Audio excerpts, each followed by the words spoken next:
You are the owner of Spider Chalk. So how did you even think about getting in the chalk space? Like when did that come about? So 2015, I made an order for liquid chalk for my gym, a pretty big order. It was like $300. And after I paid for it, I got an email saying your chalk arrives in 4 to 6 weeks. So I canceled, went to another website, ordered, got the same email, 4 to 6 weeks.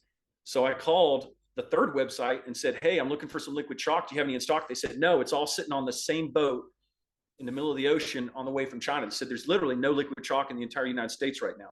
And there's no block chalk either because at the time there was a shortage. So I said, well, why is that? They said, well, all the chalk in the world is made in China. So you're gonna have to wait 4 weeks till that ship hits, and then once it hits, we'll all have chalk. You can order from anybody. And I said, well, that's crazy. I'll start my own chalk company. Oh, geez. And so like how much of like a learning curve did it take you to understand like how to make it, like what you need to put into it, like all like even the logistic stuff, like how did that like come about? Like how long did that take you? Um, it took me a while. Every product's a little bit different. We had to sew our own pouches. We have a seamstress that does some stuff for us. And we had a sock company in North Carolina that made the pouches for us.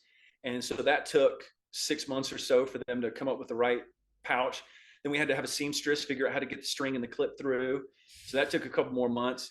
When it came to liquid chalk was a little bit easier for us. In the beginning, we called some chemistry companies, the people that do hand sanitizer and beauty products and stuff. And we said, we want to make liquid chalk. And they said, we'll put you in touch with some of our on-staff chemists. And they actually have formulation experts. So you tell them what you want to make, and then they have some people that have like PhDs in formulation, and they'll tell you, well, this is exactly what you should put in it. And they name out all the ingredients because they happen to sell all those ingredients. Hmm. And so you just order all those ingredients that they tell you to, and then you mix them up in the order in which they tell you to order them. And that's how you make liquid chalk. And then blocks was the hardest. Blocks was 18 months, an obsession. I went literally traveling across the country, having conversations with anybody and everybody that could shed some light on it. And then we went through multiple prototypes and tons of engineering and several CNC and fabrication shops until we finally figured out how to make a machine that could make blocks. That's the hard one. No one will ever figure it out. We'll literally be the only person making blocks from now until the sun burns up the earth. No one's going to do it. I can imagine how much that machine costs. It's wild. And not only does the machine cost a lot, but then it's very difficult to change. It's very difficult to adapt. Um, there's a reason why no one in the world makes chalk blocks outside of China, because it's a giant pain in the rear end and it's brutally hard. And in fact, this year we decided we wanted to automate.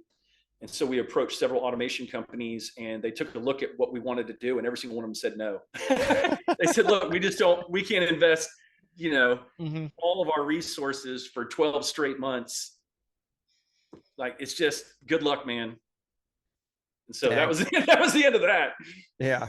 So how many samples did it take you to actually, figure out the right block that you want to sell? Well, the machine that we made, we actually had several machines made. And the problem with all of them is none of them really worked. And so you have these machines that kind of work a little bit, but not all the way. And then you go, what do I do with this? I just spent $5,000 on this machine. What do I do with it now? It doesn't really make anything. And they say, well, just put it on a shelf and then we'll start over from scratch. And after the third or fourth prototype, we finally got something that worked. And the problem with that is now you have a machine that can do one block. Well, one block isn't enough to start a company.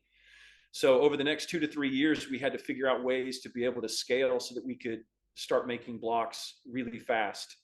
And the first big order we got was Sorinex. We private label for Sorinex. And they called us, the two owners, Bert and Richard Sorinex, called us and said, can you give us 1,500 pounds of blocks? That's 4,500 individual chalk blocks. Dang. So that's a big order. And I'll tell you, at the time, it was a big order, but now it's not. Now we can get orders for 20,000 pounds. An average gymnastics distributor orders 40,000 pounds.